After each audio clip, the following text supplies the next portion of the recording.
அனைவருக்கும் வணக்கம். என் பெயர் பிரதிபா ராமநாதன். பதிவு எண் 406. இன்றைய தலைப்பு, உற்ற உறவே ஆயினும் தர்மத்தின் பக்கம் இருக்க வேண்டிய அவசியம். ராமாயணம் முழுதுமே அறத்தை வலியுறுத்தியே கூறப்பட்டிருக்கிறது. அனைத்து பாத்திரங்களும் அறத்தின் வழி நடப்பவையாகவே கம்பர் கொண்டு செல்கிறார். சில எடுத்துக்காட்டுகளை இன்று காண்போம்.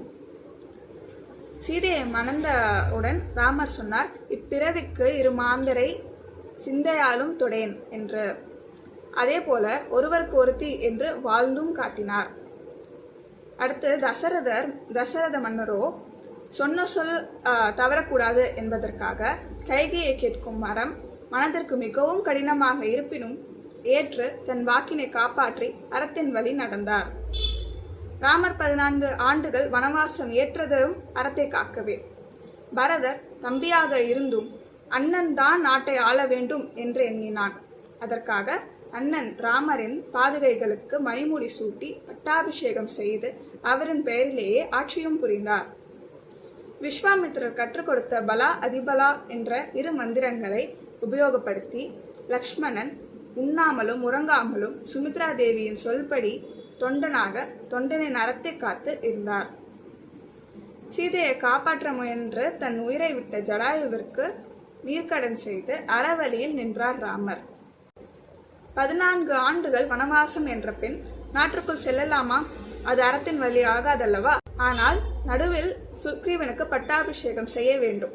அதனால் லக்ஷ்மணனை அழைத்து அவரையே பட்டாபிஷேகம் செய்து வைக்க சொன்னார் ராமர்.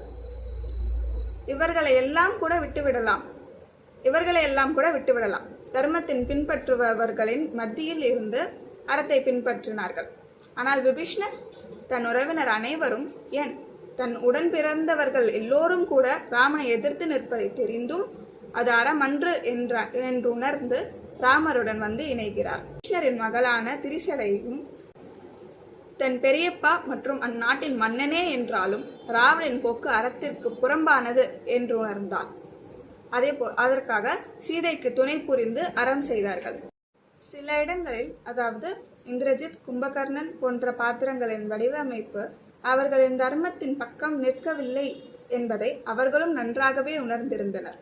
இருந்தும் ஒரு மகனுக்கான அறத்தை, ஒரு தம்பிக்கான அறத்தை, அதுபோன்ற அவரவரின் பாத்திரங்களுக்கேற்ற அறத்தை பின்பற்ற எண்ணி இருக்கின்றார்கள் என்று நம்மால் புரிந்து கொள்ள முடிகிறது. நம் வாழ்க்கையிலும் சில நேரங்களில் எவ்வழி செல்வது என்ற குழப்பம் நேரிடும்.